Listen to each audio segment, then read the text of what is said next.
esse respeito? Exatamente quando você está na prisão, de certeza que não vão te matar lá, vão te ensinar algumas coisas. Essas pessoas estão presas, essas. Quando saírem de lá, hão de saber como as coisas são feitas. Esses vão aprender. Podem não levar porrada, espero que ninguém lhe bate por aí, mas vão ser ensinados, vão ser educados. Se não apanhar a educação, porque insultar é uma educação que vem de casa. Mas Sandro já insultou alguém? Nunca insultou. Ele é melhor em todo mundo? Não. Então sabe como as coisas são feitas. Então é preciso as pessoas saberem como as coisas são feitas. É preciso saber como são feitas as coisas. Epa, não há quem está a viver bem neste momento, mas não vamos insultar. Eu não estou de acordo com isso. Obrigado. Obrigado. Ok. Tivemos aqui a ouvir, no caso, o nosso último telespectador em linha. Eu vou pedir a produção, coloque essa matéria mais uma vez, depois inicio com o meu debate. Coloque a matéria mais uma vez, faz favor. E depois avançamos com o nosso espaço de debate. Carreguei.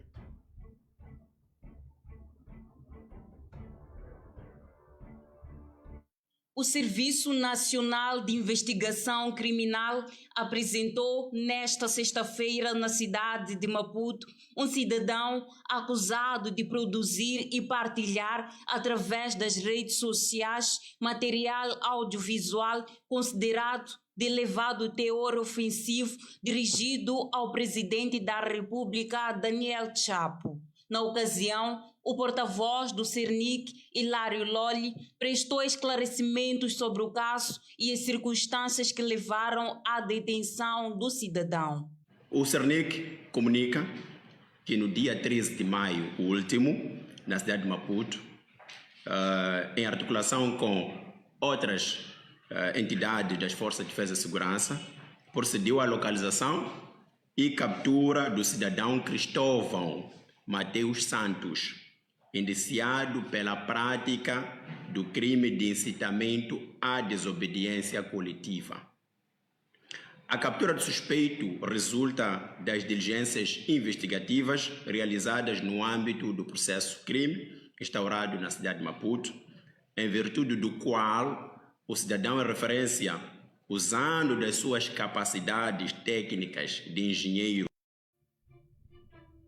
Ok, o cidadão em causa, usando as suas capacidades técnicas de engenheiro, teria feito caricaturas, teria usado as redes sociais para pôr em causa o nome e a reputação do chefe de Estado, assim como de figuras governamentais. Senhoras e senhores, conto com a presença do Dr. Marcelo Pangai, assim como também do ilustre Longo, que vão emprestar-nos o conhecimento face a esta situação relacionada a detenções de cidadãos que em algum momento cometeram esse tipo legal de crime. É importante dizer, conforme os senhores disseram aqui quando estivemos aqui a conversar, que este fenômeno não é novo. Vimos Presidente News que houve isto e depois perdoou esses cidadãos. Há quem dizia, por que não havia isto na governação do Armando Emílio Guebuza? São questões que os senhores podem levantar e estamos aqui a tentar perceber a raiz dos problemas e quais são as possíveis soluções deste imbróglio. Começo mesmo com o ilustre Mulungu, que já agradeço ter aceito o nosso convite. Como é que avalia essa situação, esta nova onda, permita usar esse termo nova, porque comparando as governações anteriores, as duas, estamos a falar desde o presidente Chissano, Armando Emílio Guebuza, não, então trouxe novidade na governação de Filipe Jacinto Nunes e Daniel Francisco Chapo. Parece que no Nunes houve não um foco tão acentuado como atualmente o presidente Chapo. Recordo que num dos episódios do presidente Nunes foi mesmo numa fila de questionamento onde alguém, por sentir-se mesmo indignado, questionava por que não ampliar a estrada e acabou proferindo uma e outra coisa. Agora, aliás, também no presidente News vimos alguns adolescentes que fizeram um vídeo, uma música, também com arma e que lhes levou à cadeia. Agora, temos de uma forma recorrente, não jovens, simplesmente, são pessoas de níveis sociais diferenciados que estão ou proferiram algumas palavras injuriosas no ano passado, alguns neste ano, e o CERNIC decidiu deter todos eles agora, como se tivesse desenvolvido essa campanha neste momento, pese embora a mesma diz que já vinha investigando, já vinha tentando chegar a esses cidadãos, mas agora sim nos tem apresentado. Como é que avalia a Ilustre Elvis essa situação? Bom dia, sim. Saudar igualmente toda a equipe técnica da tua TV. Saudar o meu colega de painel, Dr. Marcelino Pangaia. A saudação calorosa e especial é sempre para quem nos acompanha neste exato momento. Bem, há aqui de facto um contexto que precisa ser avaliado, estudado de uma forma profunda para que compreendamos este fenómeno. Não é um fenómeno novo, só que parece que nos últimos tempos em Moçambique tem de facto verificado uma massividade do ponto de vista das pessoas que o praticam. Esta questão que na política de facto chama-se construção de narrativas, ela é muito importante para conseguir de facto aglutinar determinadas massas que possam de facto comprar aquilo que é o seu discurso. Mas é preciso fazer sempre com uma determinada cautela e respeito às figuras que de facto possam ser constatadas ou que eventualmente são os seus adversários políticos. Então, nesta senda, o que é que nós passamos a verificar em Moçambique? As pessoas hoje, quando acompanham um debate, o primeiro elemento que elas precisam extrair do debate é quem está ao nosso lado e quem está, de facto, do outro lado. Esta é a primeira premissa que, de facto, traz consigo algum prenúncio desta forma de se posicionar de alguns de nós quando estamos, de facto, nas redes sociais ou em outras plataformas que nos permitem emitir as nossas opiniões. E é baseado neste pressuposto de quem está conosco que, de facto, tomamos a liberdade de poder expressar na onda ou na percepção de que, de facto, estamos a exercer aquilo que é o nosso direito fundamental, que é, de facto, a liberdade de expressão. Mas a liberdade de expressão, tal como outras liberdades, tem o seu limite. Então, é preciso compreender que, de facto, eu preciso respeitar a pessoa e, de facto, preciso também tecer alguma crítica. Ou seja, quando a crítica sai daquilo que é o ato governamental ou da política pública e passa a olhar a pessoa como sendo o problema, aí sim extrapolamos aquilo que é o ideal da crítica e entramos numa margem que de facto compromete o processo. Como desassociar aqui a figura sua de uma forma individual e como líder, como representante da instituição pública? Sim, é muito possível. Eu até aproveito de já este momento para dizer que é o mais fácil de se fazer. Eu posso dizer que o Massango, enquanto jornalista ou apresentador, tem problemas de colocação linguística, mas sem de facto extrapolar. Ou seja, eu disse, o Massango enquanto apresentador deve saber. Agora, quando eu digo, o Massango não deve estar ali como jornalista, ele é péssimo, ele é mau, depois acrescento alguns termos pejorativos, aí eu saio de facto da esfera da crítica e entro de facto no insulto, entro na pessoa.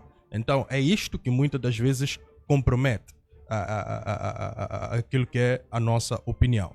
Direito à opinião temos todos nós, mas é preciso que haja de facto aqui um respeito. O outro elemento que é fundamental é que depois da independência a Frelimo esteve no poder e não tinha um adversário político.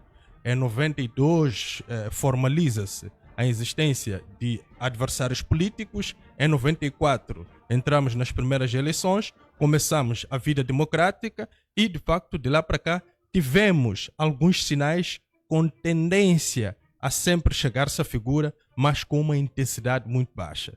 Mas depois que apareceram vários atores e nas eleições, que se diga isso, nas últimas eleições, apareceu o Venâncio Mondlane, cresceu muito isso através daquilo que, em parte, são os seus discursos e através daquilo que é a compreensão das pessoas através dos seus discursos. Porque uma coisa é dizer que taxativamente ele terá dito isso, Ou uma coisa é as pessoas entenderem que de facto deviam enveredar por este caminho. O discurso de Venâncio Mondlane pode em algum momento ter influenciado nesses dizeres dos moçambicanos agora, nessa fronteira dos moçambicanos? Sim, o Venâncio Mondlane é uma figura que aglutina as massas, tem muitos seguidores. A sua palavra nós vimos nas manifestações que em algum momento confundia-se com algumas ordens e, de facto, quando alguém percebe que tem esta dimensão de poder, é preciso fazer um bom uso deste poder no sentido dela não comprometer aquilo que é um ambiente de convivência de modo a garantir uma boa relação. A título de exemplo, eu vi há algumas semanas ou alguns dias o mesmo Venâncio Mondlane a dizer: olha, eu fui chamado de boss dos Naparamas, estou a citar o Venâncio, eu não concordo muito com essa colocação. Ele disse que foi denominado como boss dos Naparamas, mas não aconteceu nada, ou seja, em termos de processo, porque também deviam ser processadas essas pessoas na compreensão de Venâncio Mondlane.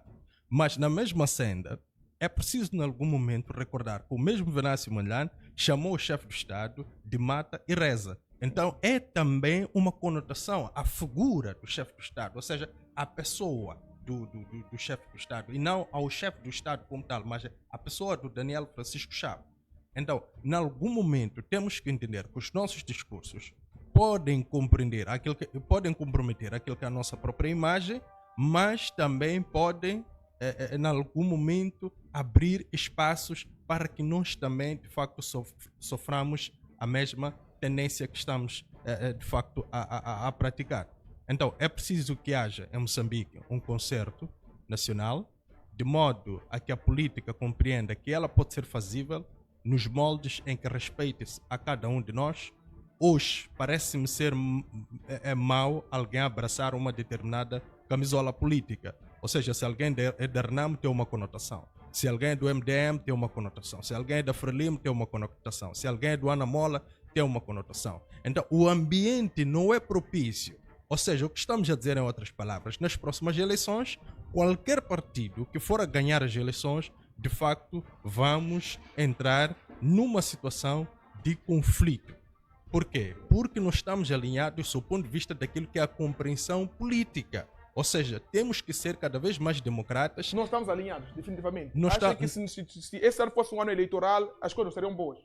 Não. Se nós formos às eleições hoje, qualquer partido que for a ganhar as eleições, é preciso que se diga isso, poderemos entrar em conflito. Porque nós estamos a saber que, de facto, falta-se muito, ou falta muito esta compreensão por parte de todos nós. Então é preciso que cultivemos isso de modo a evitar com que aprofundemos cada vez mais as eleições.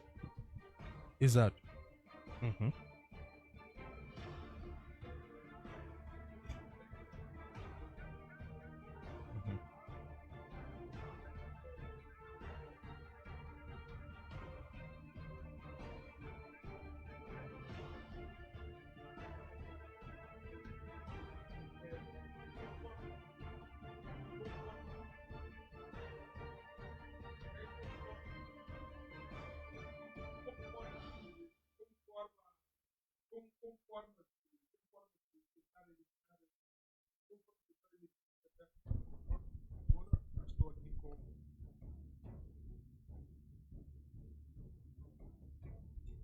Mas eu perguntava, como forma de mitigar isto, acha que o governo devia usar Venâncio Mondlane para trazer um discurso mais suave, de muda com agir os moçambicanos a mudar de forma de ser de estar?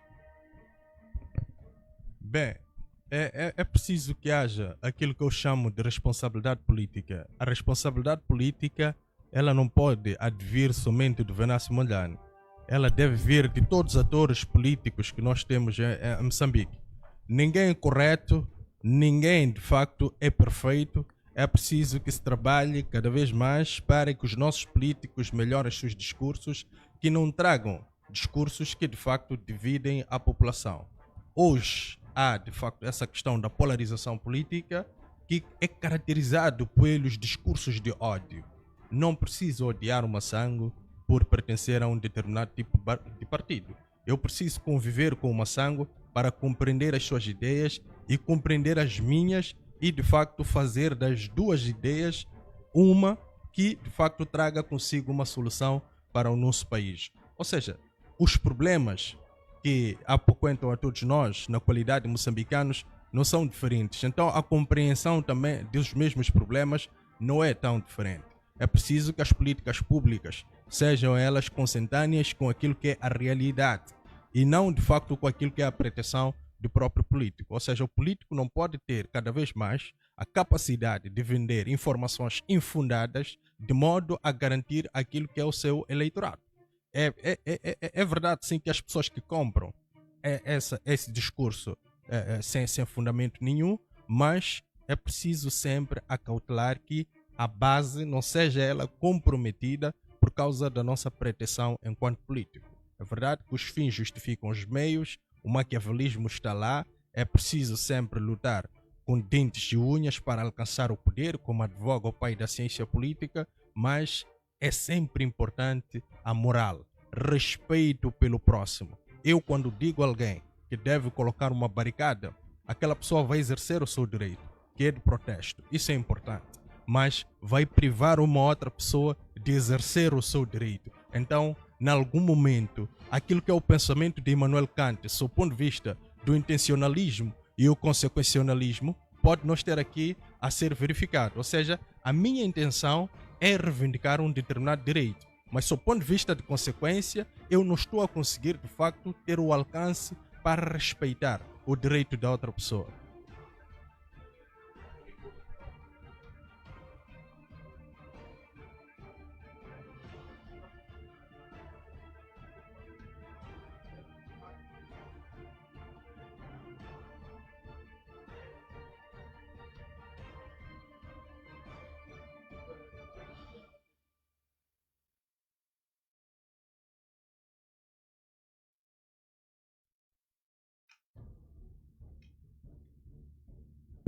Parece-nos que ainda não estão criadas condições para o encontro da Levi. Enquanto isso, acredito que já podemos